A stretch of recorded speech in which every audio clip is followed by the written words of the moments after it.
서울 강남의 특급 호텔 그랜드 머큐어는 새벽부터 분주했습니다. 로비의 크리스탈 샹들리에가 은은하게 빛나는 새벽 4시, 김정희는 늘 그렇듯 청소도구를 꺼내고 있었습니다. 68세의 나이가 무색하게 그녀의 몸놀림은 정확했고 청소도구를 다루는 손길은 노련했습니다. 이야기를 계속하기 전에 구독과 좋아요 꾹 눌러주시고 매일 배달되는 사연 들어보세요. 알림 설정까지 해두시면 이야기가 올라오자마자 들으실 수 있답니다. 여러분들의 응원은 사연 제작에 정말 큰 힘이 됩니다. 정희 할머니, 오늘도 일찍 오셨네요. 안내 데스크의 젊은 직원이 건성으로 인사를 건넸습니다. 정희는 잔잔한 미소로 답했습니다. 5년째 이어온 새벽 청소 일과의 시작이었습니다. 그녀는 매일 이 시간이면 호텔의 구석구석을 돌며 먼지를 닦고 얼룩을 지우고 카펫을 정리했습니다. 20층 VIP 스위트룸 구역으로 올라가는 엘리베이터 안에서 정희는 자신의 모습을 비춰보았습니다. 낡은 회색 유니폼, 반듯하게 정돈된 흰 머리, 그리고 왼쪽 가슴에 달린 STAFF 배지까지. 누가 봐도 평범한 노년의 청소부였습니다. 카트에 실은 청소도구들은 이미 그녀의 일부가 된 듯 했습니다. 엘리베이터가 20층에 멈췄습니다. 문이 열리자 호텔의 최고급 층다운 고요함이 그녀를 맞이했습니다. 복도는 두꺼운 레드카펫으로 깔려 있었고 벽에는 유명 작가들의 그림이 걸려 있었습니다. 정희는 묵묵히 일을 시작했습니다. 창틀의 먼지를 털고 화분의 마른 잎을 정리하고 거울을 닦아냈습니다. 할머니, 2001호는 오늘 들어가지 마세요. 오늘 오후에 귀빈이 오시거든요. 지배인 최 부장이 지나가며 말했습니다. 그의 목소리에는 어딘가 무시하는 듯한 뉘앙스가 묻어 있었습니다. 정희는 고개를 끄덕였습니다. VIP 객실은 늘 이랬습니다. 청소부의 출입을 꺼렸고 그들은 그저 보이지 않는 존재여야 했습니다. 직원 휴게실에서는 이따금 수군거림이 들렸습니다. 젊은 직원들은 정희를 불쌍한 할머니로 여겼고 덜어는 왜 이 나이에 이런 고된 일을 하는지 의아해했습니다. 하지만 정희는 그런 시선이 전혀 불편하지 않았습니다. 오히려 미세하게 입꼭지가 올라갔습니다. 청소를 하다 보면 이런저런 이야기들이 들려왔습니다. 정치인들의 은밀한 대화, 기업인들의 비밀스러운 만남, 연예인들의 스캔들까지. 정희는 묵묵히 청소를 이어갔지만 그녀의 귀는 늘 열려 있었고 눈은 날카로웠습니다. 창밖으로는 서울의 새벽이 밝아오고 있었습니다. 높은 빌딩들 사이로 비치는 햇살이 유리창에 반사되어 반짝였습니다. 정희는 잠시 걸레질을 멈추고 창 너머를 바라보았습니다. 저 멀리 강남 한복판의 어느 고층 펜트하우스가 희미하게 보였습니다. 정희의 청소 방식은 조금 독특했습니다. 유리는 위에서 아래로 2번, 바닥은 안쪽에서 바깥쪽으로 3번, 거울은 모서리부터 안쪽으로. 마치 오래전부터 정해진 규칙이 있는 것처럼 보였습니다. 그녀가 지나간 자리는 언제나 깨끗했고 반짝거렸고 질서정연했습니다. 호텔이 본격적으로 움직이기 시작하는 아침 8시, 정희는 벌써 3개 층의 청소를 마친 후였습니다. 로비로 내려가는 길에 그녀는 호텔 소유주의 사진이 걸린 벽 앞에서 잠시 멈췄습니다. CEO 김정웅이라고 쓰인 동판 앞에서 걸레질을 하며 그녀는 작은 미소를 지었습니다. 그리고는 다시 평소의 무표정한 얼굴로 돌아가 묵묵히 청소를 이어갔습니다. 오래된 은행원이 거래 내역을 꿰고 있듯 정희는 호텔의 모든 일상을 파악하고 있었습니다. 누가 언제 어느 방에 머무는지, 어떤 손님이 어떤 취향을 가졌는지, 심지어 직원들의 작은 실수까지도 그녀는 모두 알고 있었습니다. 하지만 그저 조용히 청소만 할 뿐이었습니다. 오후가 되자 정희는 허리를 굽혀 신발끈을 고쳐 매었습니다.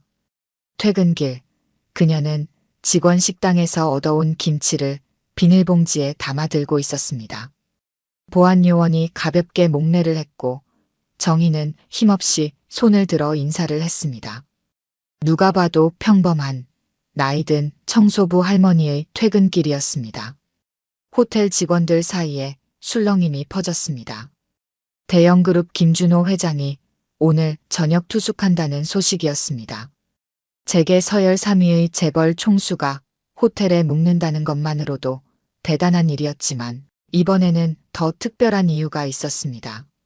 내일이면 그룹의 새로운 50년이 시작된다는 발표가 있을 예정이었기 때문입니다. 정희는 20층 복도를 청소하며 직원들의 이야기에 귀를 기울였습니다.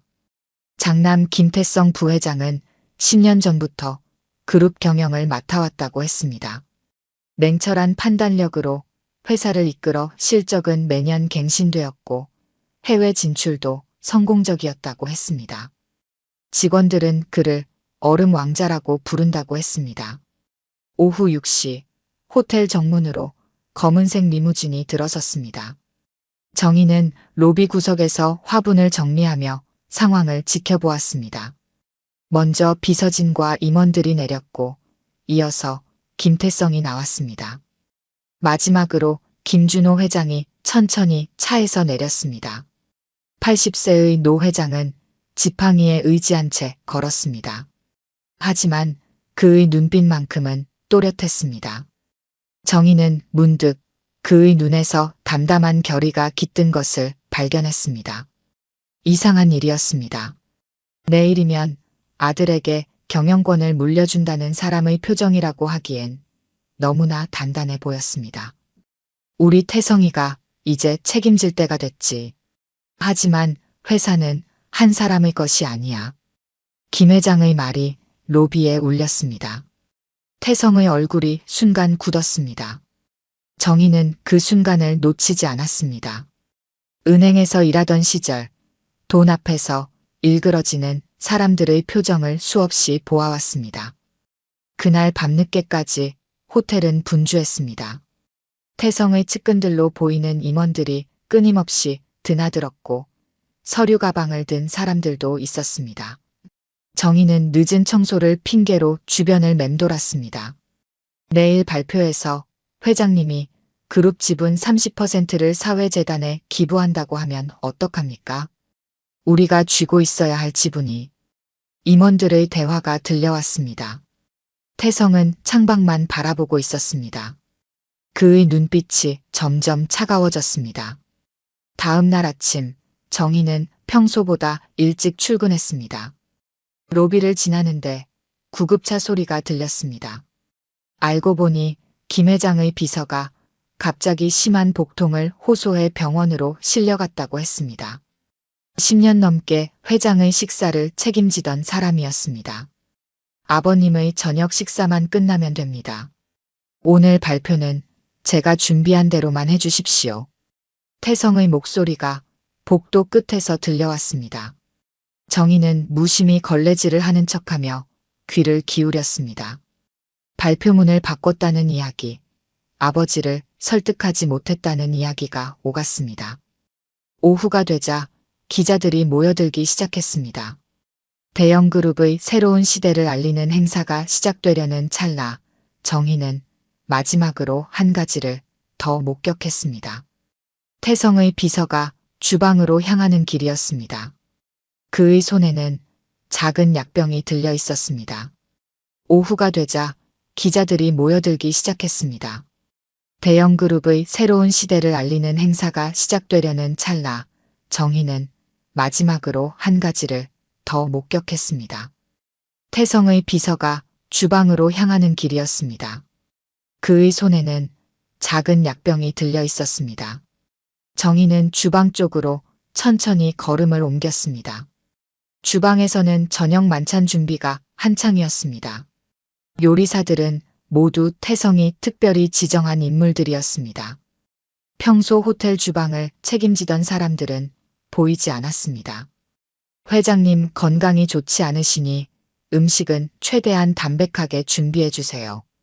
태성의 목소리가 들려왔습니다. 겉으로는 아버지를 걱정하는 말이었지만 어딘가 간교한 뉘앙스가 묻어 있었습니다. 정희는 걸레질을 하며 주방 구석구석을 살폈습니다.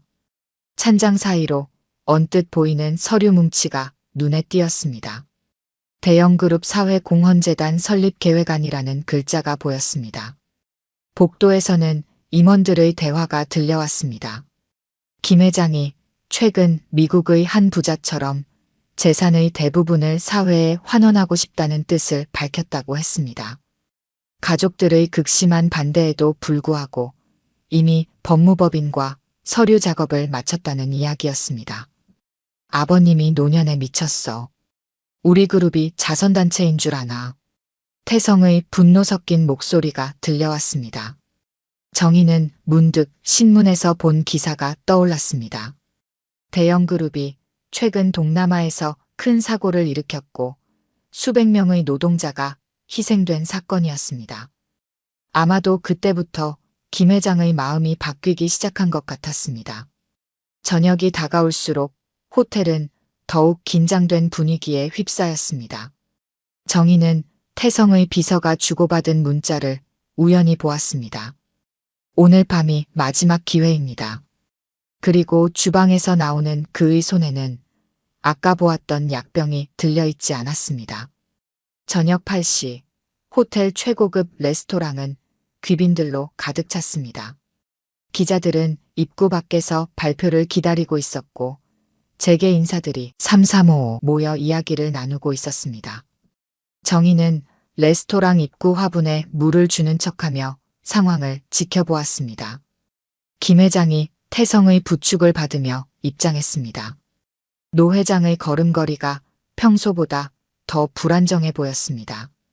하지만 그의 눈빛만큼은 흔들림이 없었습니다. 자리에 앉은 김 회장은 수건으로 땀을 닦았습니다. 회장님, 물 가져왔습니다. 직원이 물을 따랐고 김 회장은 목을 축였습니다. 태성이 옆에서 특별히 준비했다는 와인 한 병을 들고 서 있었지만 김 회장은 고개를 저었습니다. 난 물로 충분하다. 오늘은 정신이 맑아야 하니까. 태성의 인매가 굳어졌습니다. 정희는 그의 손이 미세하게 떨리는 것을 발견했습니다. 주방에서는 직원들이 요리를 나르기 시작했습니다. 정희는 조용히 주방으로 향했습니다. 쓰레기를 버린다는 핑계였습니다. 요리사들은 김 회장의 메인 디시를 준비하고 있었습니다. 그때 태성의 비서가 주방으로 들어왔습니다. 이 소스를 회장님 요리에만 특별히 넣어주세요. 건강식으로 준비한 것입니다. 정희는 그 순간 망설임 없이 걸레를 들고 주방 구석으로 향했습니다. 일부러 걸레를 떨어뜨렸고 몸을 굽혀주우면서 소스가 있는 조리대를 건드렸습니다. 소스 그릇이 바닥으로 떨어져 산산조각이 났습니다. 죄송합니다. 제가 실수를. 임시 수행 비서가 창백한 얼굴로 주방을 뛰쳐나갔습니다. 그때 밖에서 김 회장의 목소리가 들렸습니다. 이제 발표를 시작하겠습니다. 태성의 얼굴이 하얗게 질렸습니다. 그는 다시 와인병을 들었습니다. 아버지가 발표문을 꺼내드는 순간 태성이 앞으로 나섰습니다. 아버님, 시작하시기 전에 제가 준비한 와인으로 건배 한 잔 하시죠. 정희는 태성의 목소리에서 절박함을 느꼈습니다. 그녀는 재빨리 김 회장의 테이블 뒤로 돌아갔습니다. 태성이 와인을 따르려는 순간 정희는 카트를 밀다가 넘어지는 척을 했습니다. 카트가 테이블을 강하게 쳤고 테이블 위에 모든 잔이 넘어졌습니다. 이런, 죄송합니다. 제가 너무 다리가. 정희는 허리를 부여잡고 고통스러워하는 척했습니다. 경호원들이 달려왔고 태성은 자리에 굳어버렸습니다. 하필 그 순간 김 회장이 정희를 유심히 바라보았습니다. 정희는 순간 숨이 멎는 것 같았습니다. 어디 많이 다치셨습니까? 김 회장이 정희에게 다가왔습니다. 그의 눈빛이 이상했습니다. 마치 오래전 알던 사람을 보는 듯한 시선이었습니다. 정희는 고개를 더 숙였습니다. 태성이 서둘러 정희를 일으켜 세웠습니다. 그의 소나귀에 힘이 들어가 있었습니다. 이런 할머니가 무슨 짓을. 태성의 말투는 공손함을 잃어가고 있었습니다. 레스토랑 실장이 달려왔습니다. 이 할망구, 당장 끌어내요. VIP 손님들 계신데 이게 무슨 소란이에요? 경호원들이 정희의 양팔을 잡아챘습니다. 주변의 귀빈들이 이 소란을 보며 수군거리기 시작했습니다. 김 회장은 자리에서 일어나 이 상황을 지켜보고 있었습니다.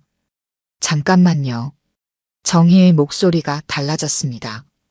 그녀는 천천히 허리를 폈습니다.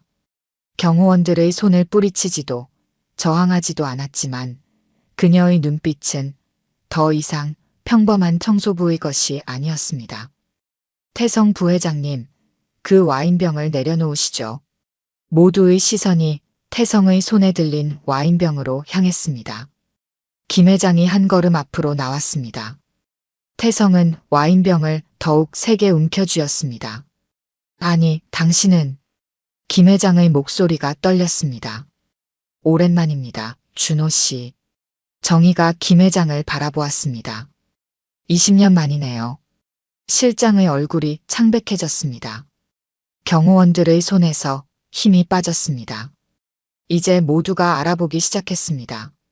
20년 전 김 회장과 함께 이 호텔을 시작으로 거대 그룹을 일군 전설적인 경영자를, 남들이 불가능하다고 말할 때 김 회장의 가장 든든한 파트너로서 호텔 사업을 성공시키고 그룹의 기틀을 다진 정의였습니다. 가난한 집안에서 타자수로 시작해 한국 최초의 여성 공동대표가 되기까지 그녀의 이야기는 수많은 여성들의 롤모델이었습니다. 하지만 그룹이 재계 10위권으로 성장한 절정의 순간 그녀는 홀연히 모든 것을 내려놓고 사라졌습니다. 그리고 지금 청소부 유니폼을 입은 채 그 자리에 서 있는 정희를 아무도 움직이지 못했습니다. 정희 사장님? 실장은 그 자리에서 쓰러질 것 같은 표정이었습니다. 방금 전까지 할망구라고 불렀던 사람이 자신의 월급을 좌우할 수 있는 위치에 있었다는 사실이 믿기지 않는 듯 했습니다. 태성의 얼굴이 하얗게 질렸습니다. 그의 손에서 와인병이 떨어졌지만 아무도 그 소리에 놀라지 않았습니다. 모든 이목은 정희에게 쏠려 있었습니다. 정희 사장, 그동안 어디에? 김 회장의 눈에 눈물이 고였습니다. 그저 지켜보고 싶었습니다. 당신이 어떤 선택을 하는지. 김 회장은 자신의 발표문을 내려다보았습니다. 재단 설립에 관한 내용이 적혀 있었습니다. 정희는 그것을 보며 작게 미소 지었습니다. 역시 준호 씨답네요. 이제야 제가 그때 왜 그런 선택을 했는지 이해하시겠죠? 다음 날 아침 호텔은 또 다른 소용돌이에 휩싸였습니다. 청소부 할머니의 정체는 전설적인 여성 CEO라는 기사가 대대적으로 보도되었습니다. 정희가 청소하던 호텔은 그녀가 20년 전 직접 설립한 호텔이었다는 사실이 밝혀졌습니다. 20년 전 정희는 국내 최초의 여성 그룹 회장이었습니다. 가난한 집안에서 태어나 타자치는 일부터 시작해 호텔 하나를 일으켜 세웠고 그것이 거대 그룹의 시작이었습니다. 언론은 그녀를 한국의 신데렐라라고 불렀습니다. 하지만 성공의 절정에서 정희는 홀연히 사라졌습니다. 모든 지분을 사회에 기부하고 그룹의 경영권을 동업자였던 김 회장에게 넘겼습니다. 당시 재계는 충격에 빠졌고 많은 추측이 있었습니다. 누군가는 숨겨진 비리가 있을 거라 했고 또 누군가는 건강상의 이유라고 했습니다. 하지만 진실은 달랐습니다. 정희는 그룹이 커질수록 본질에서 멀어지는 것을 보았습니다. 노동자들의 눈물, 하청업체의 한숨, 그리고 점점 차가워지는 자신의 마음까지. 어느 날 그녀는 깨달았습니다. 이것이 자신이 꿈꾸던 성공이 아니라는 것을. 정희는 평소처럼 새벽 4시에 출근했습니다. 하지만 이제는 모든 것이 달라져 있었습니다. 직원들은 그녀를 보자마자 허리를 90도로 굽혔고 실장은 얼굴이 하얗게 질린 채 사과를 늘어놓았습니다. 괜찮습니다. 정희는 평소와 다름없이 청소 도구를 꺼냈습니다. 이게 제 일이니까요. 김 회장이 병원에서 태성의 자백을 받았습니다. 와인에 독을 탈 계획이었다는 사실도, 그동안 숨겨왔던 비자금 문제도 모두 밝혀졌습니다. 아들은 구속되었고 김 회장의 재단 설립은 예정대로 진행되었습니다. 일주일 후 김 회장이 정희를 찾아왔습니다. 그는 병원 복도 끝에서 청소를 하고 있는 정희를 발견했습니다. 여전히 청소부 유니폼을 입은 그녀의 뒷모습은 20년 전과 다르지 않았습니다. 당신을 이해할 수 없었습니다. 김 회장이 말을 꺼냈습니다. 그 많은 것을 한순간에 내려놓고 사라지다니. 당신이 미쳤다고 생각했습니다. 정희는 묵묵히 걸레질을 이어갔습니다.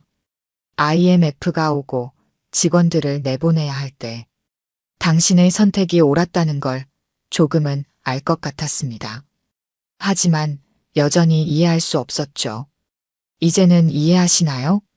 정희가 고개를 들었습니다. 네. 태성이를 보면서 돈과 권력이 우리를 어떻게 만드는지 뼈저리게 깨달았습니다. 김 회장의 눈에 눈물이 고였습니다. 한때 그도 정희처럼 순수한 꿈이 있었습니다. 더 나은 세상을 만들겠다는, 모두가 행복한 회사를 만들겠다는 그 꿈이 언제부터 흐려졌는지 기억조차 나지 않았습니다. 돌아오시겠습니까? 그룹으로. 아니면 최소한 이 호텔이라도. 정희는 고개를 저었습니다. 여기가 제 자리입니다. 청소를 하면서 전 많은 것을 배웠습니다. 매일 아침 제가 청소한 자리가 반짝반짝 빛날 때, 그때 저는 제가 꿈꾸던 행복을 느낍니다. 그녀는 잠시 말을 멈추었다가 이어갔습니다. 이곳에서 저는 매일 새로운 세상을 봅니다. 출근하는 직원들의 표정에서 그들의 삶을 읽고 손님들의 발걸음에서 그들의 사연을 봅니다. 청소 부위기에 보이는 것들이죠. 그리고 가끔은 오늘처럼 누군가를 도울 수도 있습니다. 김 회장은 이해할 수 있었습니다. 정희는 이미 오래전에 깨달았던 것입니다. 진정한 성공이 무엇인지, 진정한 행복이 무엇인지를. 그 후 정희는 여전히 매일 아침 4시에 청소를 시작했습니다. 호텔의 소유주라는 사실이 알려졌지만 그녀는 단 하나도 바꾸지 않았습니다. 다만 이제는 직원들이 그녀를 다르게 바라보게 되었습니다. 청소부들은 더 이상 외면받는 존재가 아니었습니다. 그들의 일이 존중받기 시작했고 호텔의 분위기도 조금씩 달라졌습니다. 정희는 그것으로 충분했습니다. 어느 날 한 젊은 청소부가 정희에게 물었습니다. 할머니, 왜 이 일을 계속하세요? 이제 다들 알잖아요, 할머니가 누군지. 정희는 빙그레 웃었습니다. 난 지금 여기가 좋단다. 여긴 내가 있어야 할 자리야. 그녀의 말대로였습니다. 청소도구를 들고 호텔의 구석구석을 닦는 그 모습이야말로 화려한 사무실에 앉아있던 그때보다 더욱 당당해 보였으니까요. 그것이 진정한 영웅의 모습이었습니다. 오늘 들려드린 이야기가 여러분의 마음에 작은 울림이 되었기를 바랍니다. 아까 깜빡하신 분들이 계셨다면 좋아요와 구독 부탁드려요. 다음 사연을 들려드리는데 큰 힘이 된답니다. 그리고 여러분의 이야기도 댓글로 들려주세요. 다음 이야기 때 또 뵙겠습니다. 서울의 중심가에 위치한 이태준의 저택에서는 매일 아침 진한 커피 향이 피어올랐습니다. 넓은 거실을 지나 부엌으로 향하면 햇살이 가득한 공간에서 한 남자가 정성스럽게 커피를 내리고 있었습니다. 서울대학교 병원 흉부외과 과장 이태준이었습니다. 그의 손놀림은 수술실에서처럼 섬세했고 온도부터 드립 속도까지 하나하나 신경 쓰며 아내를 위한 커피를 만들었습니다. 거실 소파에서는 아내 서지현이 태블릿으로 오늘의 일정을 확인하고 있었습니다. 업계 국내 최연소 여성 CEO인 그녀는 바쁜 와중에도 아침 시간만큼은 가족과 함께했습니다. 남편이 내려주는 커피 한 잔으로 시작하는 아침은 15년째 이어온 그들만의 의식이었습니다. 이야기를 계속하기 전에 구독과 좋아요 꾹 눌러주시고 매일 배달되는 사연 들어보세요. 알림 설정까지 해두시면 이야기가 올라오자마자 들으실 수 있답니다. 여러분들의 응원은 사연 제작에 정말 큰 힘이 됩니다. 계단을 내려오는 발소리가 들렸습니다. 중학교 2학년 수아와 초등학교 5학년 준호가 책가방을 메고 내려왔습니다. 수아는 이번 중간고사에서도 전교 1등을 했고 준호는 축구부 주장으로 활약하며 두 아이 모두 부모의 자랑이었습니다. 식탁 위에는 이태준이 전날 밤 준비해둔 도시락이 놓여 있었습니다. 아이들의 영양을 생각해 구성된 반찬들은 마치 전문 요리사의 손길처럼 정교했습니다. 아빠가 만든 김밥은 세상에서 제일 맛있어요. 준호의 말에 이태준은 따뜻한 미소를 지었습니다. 15년 전 결혼식 날 평생 가족을 위해 살겠다던 그의 약속은 이렇게 하나하나 지켜지고 있었습니다. 매일 아침 직접 커피를 내리고 아이들 도시락을 싸고 주말이면 온 가족이 함께 시간을 보내는 것까지. 그는 완벽한 남편이자 아버지였습니다. 이태준의 일상은 바빴지만 규칙적이었습니다. 아침 일찍 수술 스케줄을 확인하고 오전에는 외래 진료를, 오후에는 주로 수술을 집도했습니다. 그의 수술 실력은 이미 세계적으로 인정받았고 매년 아프리카에서 진행하는 의료봉사는 많은 이들의 귀감이 되었습니다. 환자들은 그의 따뜻한 미소와 섬세한 실력을 믿고 찾아왔고 의료진들 사이에서도 그의 평판은 최고였습니다. 서지현의 하루도 만만치 않았습니다. 대기업의 첫 여성 CEO로서 그녀의 어깨는 무거웠지만 그 무게를 우아하게 견뎌내는 모습은 많은 여성들의 롤모델이 되었습니다. 업계에서는 그녀의 결단력과 추진력을 높이 평가했고 각종 미디어에서는 일과 가정의 균형을 완벽하게 맞춘 커리어 우먼으로 그녀를 조명했습니다. 주말이면 이태준의 집은 더욱 활기가 넘쳤습니다. 아침부터 클래식 음악이 흘러나오고 가족들은 거실에 모여 브런치를 즐겼습니다. 이태준은 팬케이크를 굽고 서지현은 샐러드를 만들었습니다. 수아는 피아노를 연주하고 준호는 축구 이야기로 가족들을 즐겁게 했습니다. 그들의 SNS에는 이런 행복한 순간들이 가득했습니다. 매년 가족 여행도 빼놓지 않았습니다.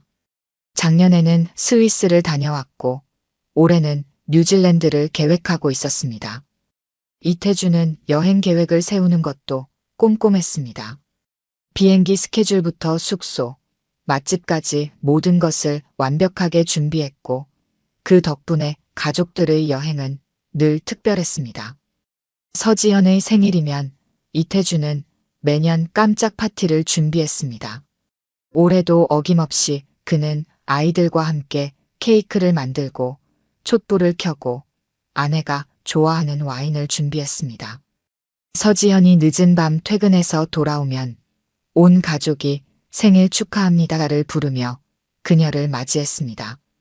파티가 끝난 후에는 이태준이 직접 선물을 전달했는데 올해는 수공예 주얼리를 준비했습니다. 모두가 부러워하는 가정이었습니다. 성공한 의사 남편과 능력 있는 CEO 아내, 그리고 똑똑하고 건강한 두 아이까지. 주변 사람들은 이태준의 가정을 완벽한 가정이라고 불렀고 젊은 부부들의 이상적인 모델이 되었습니다. TV에서도 여러 차례 이들의 이야기를 다뤘고 행복한 현대 가정의 표본으로 소개되곤 했습니다. 그리고 여기 또 한 곳, 미슐랭 별 2개 레스토랑 라 메종의 주방은 늘 완벽을 추구했습니다. 주방 보조 강우진은 아침부터 바쁘게 움직이며 저녁 서비스를 준비하고 있었습니다. 오늘 저녁 8시에는 특별한 손님이 예약되어 있었습니다. 서울대학교 병원 흉부외과 과장 이태준과 그의 아내인 대기업 CEO 서지현이었습니다. 백민석 주방장은 평소처럼 정확하고 깔끔한 움직임으로 주방을 지휘하고 있었습니다. 20년 경력의 베테랑 셰프답게 그의 손놀림은 완벽했고 모든 요리는 계획대로 진행되고 있었습니다. 해가 저물기 시작할 무렵 주방 뒷문이 열렸습니다. 우진은 식기를 정리하다 말고 고개를 들었습니다. 이태준이었습니다. 뉴스에서 보던 그대로의 모습이었습니다. 그는 주방장에게 다가가 반갑게 인사를 나눴습니다. 주방장님, 잠시 말씀 좀 나눌 수 있을까요? 이태준과 주방장은 주방 한켠으로 자리를 옮겼고 우진은 그들 근처에서 채소를 다듬으며 자연스럽게 그들의 이야기를 들을 수 있었습니다. 저번에 말씀드린 대로입니다. 마지막 디저트 코스에 넣어주시면 감사하겠습니다. 아내가 요즘 너무 바빠서 잠을 못 자거든요. 이태준의 목소리는 따뜻했고 진심 어린 걱정이 묻어났습니다.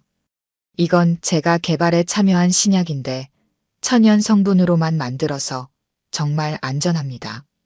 숙면에 도움이 되죠. 와인 한 잔 정도의 릴렉스 효과랄까요? 다만 아내가 제가 건네는 약은 거부감을 느끼다 보니 이렇게라도 해야 할 것 같아서요. 주방장은 이해한다는 듯 고개를 끄덕였습니다. 이태준은 작은 유리병을 건넸고 주방장은 그것을 자연스럽게 받아 셰프 코트 안주머니에 넣었습니다. 전혀 맛도 냄새도 없으니 걱정 마세요. 음식 맛에는 전혀 영향이 가지 않을 겁니다. 제가 의사니까 믿으셔도 됩니다. 아내의 건강을 위해서 한번 시도해 보려고요. 이태준은 씁쓸한 미소를 지으며 말끝을 흐렸습니다. 주방장은 밝게 웃으며 약속하듯 대답했습니다. 알겠습니다, 선생님. 걱정하지 마세요. 우진은 채소를 다듬으며 생각했습니다. 겉으로 보기에는 지극히 평범한 대화였습니다. 아내를 걱정하는 다정한 남편의 부탁이었고 주방장도 그것을 자연스럽게 받아들였습니다. 하지만 우진은 왠지 모르게 석연치 않은 기분이 들었습니다. 음식에 몰래 약을 넣는다는 발상 자체가 불편하게 느껴졌습니다. 이태준이 떠난 후 주방은 다시 바쁘게 돌아갔습니다. 우진은 계속해서 일을 하면서도 이태준의 모습이 자꾸 떠올랐습니다. 방송에서 보던 그의 모습은 늘 따뜻했고 진실했습니다. 의료봉사 현장에서 환자들을 대하는 모습, 인터뷰에서 가족을 이야기할 때의 눈빛까지. 하지만 오늘 본 그의 모습은 달랐습니다. 따뜻한 미소 뒤에 감춰진 무언가가 있는 것 같았습니다. 저녁 7시가 되자 주방은 더욱 바빠졌습니다. 우진은 주방장의 움직임을 주시했습니다. 주방장은 평소와 다름없이 요리를 지휘했지만 가끔씩 안주머니를 만지작거리는 모습이 보였습니다. 디저트 준비가 시작되었을 때 주방장은 마지막 플레이팅은 자신이 직접 하겠다고 했습니다. 우진은 그날 처음으로 자신의 업무에 실수를 저질렀습니다. 접시를 깨뜨린 것입니다. 주방장의 고함 소리가 울려 퍼졌고 우진은 고개를 숙인 채 사과했습니다. 하지만 사실 그의 머릿속은 복잡했습니다. 의사가 처방한 약이라면 당연히 환자에게 직접 건네는 게 맞지 않을까? 왜 굳이 음식에 몰래 넣어야 하는 걸까? 아무리 좋은 의도라도 이건 너무 이상했습니다. 저녁 8시가 다가오면서 레스토랑은 한층 우아한 분위기에 휩싸였습니다. 은은한 재즈 음악이 흐르고 촛불이 테이블마다 밝혀졌습니다. 우진은 주방에서 홀을 내다보며 이태준 부부가 도착하기를 기다렸습니다. 평소라면 그저 바쁘게 일만 했겠지만 오늘은 다른 날과 달랐습니다. 정각 8시 이태준과 서지현이 레스토랑에 들어섰습니다. 서지현은 우아한 이브닝 드레스를 입고 있었고 이태준은 고급스러운 수트 차림이었습니다. 주변 테이블의 시선이 자연스레 그들에게 쏠렸습니다. 완벽한 부부의 모습이었습니다. 어서 오세요, 이태준 선생님. 지배인이 공손하게 인사했습니다. 이태준은 평소처럼 따뜻한 미소로 화답했고 서지현도 우아하게 목례를 건넸습니다. 우진은 주방 입구에서 그들이 자리에 앉는 모습을 지켜보았습니다. 화목한 부부 같았습니다. 너무나도 자연스러운 모습이었습니다. 코스 요리가 하나둘 나가기 시작했습니다. 주방장의 손놀림은 평소처럼 정교했고 모든 것이 순조롭게 진행되었습니다. 홀에서는 이태준이 아내를 배려하며 와인을 따르는 모습이 보였습니다. 그는 아내의 이야기에 진지하게 귀를 기울이고 때로는 부드럽게 웃음을 짓기도 했습니다. 우진의 마음속에서는 작은 전쟁이 벌어지고 있었습니다. 평소 같았으면 이런 완벽한 부부의 모습에 감동했을지도 모릅니다. 하지만 오늘은 달랐습니다. 이대로 가만히 있어야 하는 걸까? 의사가 준 약이니까 정말 괜찮은 걸까? 남편이 아내를 위한다면서 음식에 약을 타는 게 말이 되는 걸까? 그때 휴대폰에서 뉴스 알림이 울렸습니다.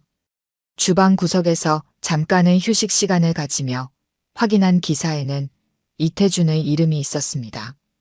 이태준 교수, 또 한 번의 기적, 희귀 심장병 환자.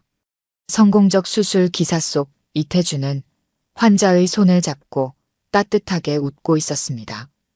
댓글에는 그를 천사 같은 의사라고 추켜 세우는 내용들이 가득했습니다. 우진은 다른 기사들도 검색해보기 시작했습니다. 이태준의 이름으로 검색하자 수많은 칭찬 기사가 쏟아져 나왔습니다. 의료 봉사활동, 어려운 수술의 성공 사례, 환자들의 감사 인터뷰까지. 그의 이미지는 완벽 그 자체였습니다. 그러다 문득 며칠 전 우연히 보았던 경제 뉴스가 눈에 들어왔습니다. 서지현이 이끄는 회사가 사상 최대 실적을 올렸다는 소식이었습니다. 기사에는 그녀의 연봉과 보유 주식 가치도 언급되어 있었습니다. 특히 눈에 띈 것은 50억 원대의 고액 생명보험 가입 사실이었습니다. 기사는 여성 CEO의 성공 사례로 이를 다루고 있었지만 우진의 머릿속에서는 다른 생각이 스쳐 지나갔습니다. 주방으로 돌아온 우진은 주변을 살피기 시작했습니다. 평소라면 그냥 지나쳤을 장면들이 이제는 모두 의심스럽게 보였습니다. 주방장이 안주머니를 만지작거리는 모습, 이따금 시계를 확인하는 손짓, 디저트 준비대 앞에서 잠시 멈칫하는 순간까지. 마지막 디저트 순서가 다가왔습니다. 초콜릿 수플레와 특제 소스가 준비되었습니다. 주방장은 평소와 달리 디저트 플레이팅을 직접 맡았습니다. 그가 조용히 안주머니에 손을 넣었을 때 우진의 시선이 그곳에 멈췄습니다. 유리병의 내용물이 조심스럽게 소스에 섞여 들어갔습니다.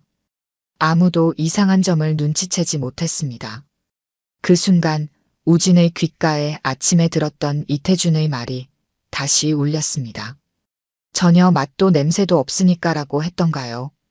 과연 그게 정말 수면 보조제일까요? 수면 보조제라면 왜 이렇게까지 은밀하게 처리해야 할까요? 아내를 위한다면서 왜 이런 식으로 속여야 할까요? 디저트 접시가 홀로 나가려는 순간이었습니다.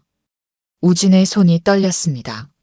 지금 이 순간의 선택이 누군가의 인생을 바꿀지도 모른다는 생각이 들었습니다. 하지만 반대로 자신의 의심이 틀렸다면 엄청난 실수를 저지르는 건 아닐까? 병원의 유명한 의사이자 자애로운 남편으로 알려진 이태준을 의심하는 것이 맞는 걸까? 숨을 크게 들이마신 우진은 결심했습니다. 그는 쟁반을 들고 가는 서버의 앞을 막아섰습니다. 잠깐만요. 우진의 말에 서버가 걸음을 멈췄습니다. 주방의 공기가 순식간에 얼어붙었습니다. 주방장이 날카로운 눈빛으로 우진을 노려보았습니다. 주방 전체가 긴장감에 휩싸였습니다. 뭐 하는 짓이야? 주방장의 목소리는 차가웠습니다. 하지만 우진은 이미 결심을 한 뒤였습니다. 이 디저트는 절대로 나가면 안 됩니다. 우진의 목소리는 떨렸지만 그의 눈빛만큼은 흔들리지 않았습니다. 주방장이 성큼성큼 다가왔습니다. 평소의 온화한 표정은 온데간데 없었습니다. 너 지금 뭐라는 거야? 당장 비켜. 주방장이 우진의 어깨를 잡아 밀치려 했습니다. 그 순간 우진은 더 크게 외쳤습니다. 안 됩니다. 제가 봤어요. 아까 이태준 선생님이 가져다 준 약을 소스에 넣는 걸. 주방 전체가 순식간에 정적에 빠졌습니다. 다른 주방 보조들과 요리사들이 일손을 멈추고 그들을 바라보았습니다. 주방장의 얼굴이 창백하게 변했습니다. 무슨 소리를 하는 거야? 그건 그저 수면 보조제일 뿐이야. 이태준 선생님이 직접 설명하셨다고. 우진은 고개를 저었습니다. 아무리 좋은 의도라도 음식에 몰래 약을 넣는 건 잘못된 겁니다. 더군다나 그게 정말 수면 보조제라고 어떻게 믿을 수 있습니까? 그 순간 주방 문이 열렸습니다. 이태준이 들어섰습니다. 그의 표정은 여전히 온화했지만 눈빛만은 차가웠습니다. 무슨 일이지요? 이태준의 목소리는 부드러웠습니다. 하지만 그 부드러움 속에 숨겨진 날카로움이 느껴졌습니다. 우진은 잠시 흔들렸습니다. 눈앞의 남자는 수많은 생명을 구한 의사였고 TV에서 보던 자애로운 모습 그대로였습니다. 선생님, 도대체 왜 이러시는 겁니까? 아내분을 생각하신다면서. 이태준이 한 걸음 다가왔습니다. 그의 미소는 여전했지만 주변의 공기가 차갑게 변했습니다. 자네가 오해하고 있는 것 같네. 나는 그저 아내의 불면증을 걱정하는 남편일 뿐이야. 내가 의사이고 이건 내가 직접 개발에 참여한 약이라고 했잖아. 우진은 깊게 숨을 들이마셨습니다. 그리고 용기를 내어 말했습니다. 그렇다면 왜 이렇게 몰래 하시는 겁니까? 왜 직접 처방하지 않으시고? 이태준의 미소가 순간 일그러졌다가 곧 제자리를 찾았습니다. 자네가 뭘 안다고 이러나? 내 아내의 일에 왜 끼어드는 건가? 그때였습니다. 홀에서 익숙한 목소리가 들려왔습니다. 여보, 무슨 일 있어요? 디저트가 왜 이렇게 안 나오지? 서지현이었습니다. 이태준의 표정이 순간 굳었습니다. 우진은 그 순간을 놓치지 않았습니다. 오히려 선생님께 여쭤보고 싶습니다. 왜 이렇게까지 하시는 건가요? 50억이나 되는 아내분의 생명보험 때문입니까? 주방이 완전한 침묵에 빠졌습니다.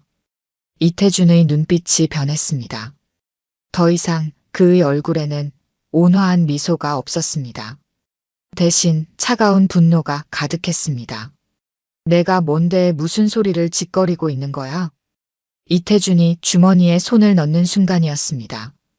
우진은 재빨리 소리쳤습니다. 사모님, 들어오지 마세요. 누구든 경찰을 불러주세요. 이태준의 손이 멈췄습니다. 주방 문 밖에서는 사람들의 동요하는 소리가 들렸습니다. 누군가가 이미 전화기를 꺼내 들고 있었습니다. 이런 식으로 나오시면 안 됩니다, 선생님. 제가 오늘 아침부터 본 모든 것, 듣게 된 모든 대화, 그리고 선생님 병원에서 의문의 죽음을 맞은 환자들의 기록까지 전부 폭로하겠습니다. 이태준의 얼굴이 창백하게 변했습니다. 그때 주방 문이 활짝 열렸고 서지현이 안으로 들어섰습니다. 그녀의 뒤로 레스토랑의 보안 요원들과 경찰들이 보였습니다. 이태준 씨, 지금 무슨 일이 벌어지고 있는 거예요? 서지현의 목소리가 떨렸습니다. 이태준은 마지막으로 우진을 노려보았습니다. 그의 눈빛에는 이제 패배의 기색이 역력했습니다. 경찰이 주방으로 들어선 순간 모든 것이 빠르게 전개되었습니다. 이태준은 체포되었고 디저트 접시의 소스는 증거물로 수거되었습니다. 서지현의 얼굴은 창백했습니다. 완벽하다고 믿었던 그녀의 세계가 순식간에 무너져 내렸습니다. 뉴스는 삽시간에 퍼져나갔습니다. 명의 이태준, 아내 독살 시도 혐의로 체포, 연쇄살인 의혹, 의문의 환자 사망 사건 재수사. 한순간에 이태준의 완벽했던 이미지는 산산조각이 났습니다. 조사 결과 충격적인 사실들이 하나둘 드러났습니다. 이태준이 몰래 넣으려 했던 약은 고도로 정제된 독극물이었습니다. 천천히 효과가 나타나 자연사로 위장할 수 있는 약이었습니다. 더 끔찍한 것은 이것이 처음이 아니었다는 사실이었습니다. 병원 기록을 조사하던 경찰은 수상한 환자 사망 사례들을 발견했습니다. 모두 부유한 환자들이었고 이태준이 직접 집도한 수술 후 의문의 증상으로 사망한 케이스들이었습니다. 가족들은 이태준을 전적으로 신뢰했기에 의심조차 하지 않았습니다. 전혀 몰랐어요. 15년을 함께 살았는데. 서지현의 기자회견장 발언이 모든 이들의 마음을 아프게 했습니다. 두 아이는 학교를 옮겨야 했고 상담 치료를 받기 시작했습니다. 수사가 진행될수록 이태준의 이중 생활이 적나라하게 드러났습니다.